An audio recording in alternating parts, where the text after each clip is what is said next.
নমস্কার, আপনারা দেখছেন পিবি নিউজ। আপনাদের সাথে আমি অনুলেখা। দেখে নেব এই মুহূর্তের গুরুত্বপূর্ণ খবর। মল্ল রাজাদের ঐতিহ্য সারেশ্বর মন্দিরে পুজো দিলেন বিষ্ণুপুর লোকসভা কেন্দ্রের বিজেপি প্রার্থী সুজাতা মণ্ডল। বাবা সব জানতি বিরোধীরা কুপকাত কুপকাত কুপকাত এবং আমাদের পাজিমাত। বিষ্ণুপুর বাঁকুড়া সারেশ্বরের পবিত্র জলে স্নান করে হাজার বছরের অধিক পুরনো মল্লরাজাদের ঐতিহ্য সারেশ্বর মন্দিরে পুজো দিলেন তৃণমূল প্রার্থী সুজাতা মণ্ডল।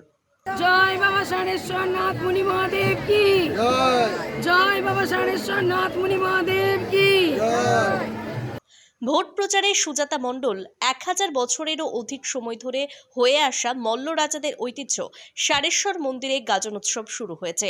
আজ রয়েছে রাত গাজন, সকাল থেকেই উপচে পড়া ভিড় ভক্তদের। এদিন সকালে সারেশ্বর মন্দির প্রাঙ্গণে উপস্থিত হন তৃণমূল কংগ্রেস প্রার্থী সুজাতা মণ্ডল। প্রথমে সারেশ্বরের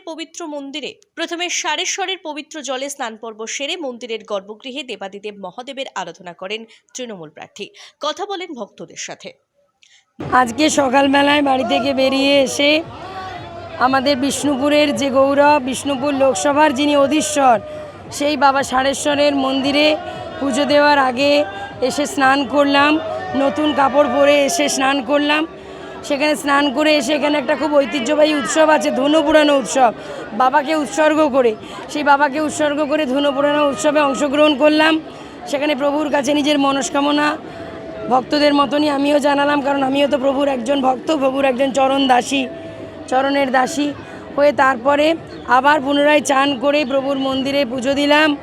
বাবা সারেশ্বরের মন্দিরে, বাবা শৈলেশ্বরের মন্দিরে পুজো দিয়ে ভক্তদের সাথে আমি অনেকক্ষণ কাটালাম এবং সর্বোপরি ভক্তদের কাছে আশীর্বাদ প্রার্থনা করলাম, বাবার কাছে আশীর্বাদ প্রার্থনা করলাম। বাবা সব জানতি বাবা তো অন্তর্যামী, বাবা জগৎ সংসারের মালিক। বাবা জানেন যে তার এই সন্তান সুজাতা বাবার কাছে কি চেয়েছে, আর বাবা সেই মনস্কামনা আমার পূর্ণ করবেন। মানুষের সেবা করার জন্য আমি আমার জীবন বাবার কাছে উৎসর্গ করেছি, মানুষের জন্য সেবা করতে চাই। বিরোধীরা কুপকাত কুপকাত কুপকাত এবং আমাদের পাজিমাত। Bureau report, PB news.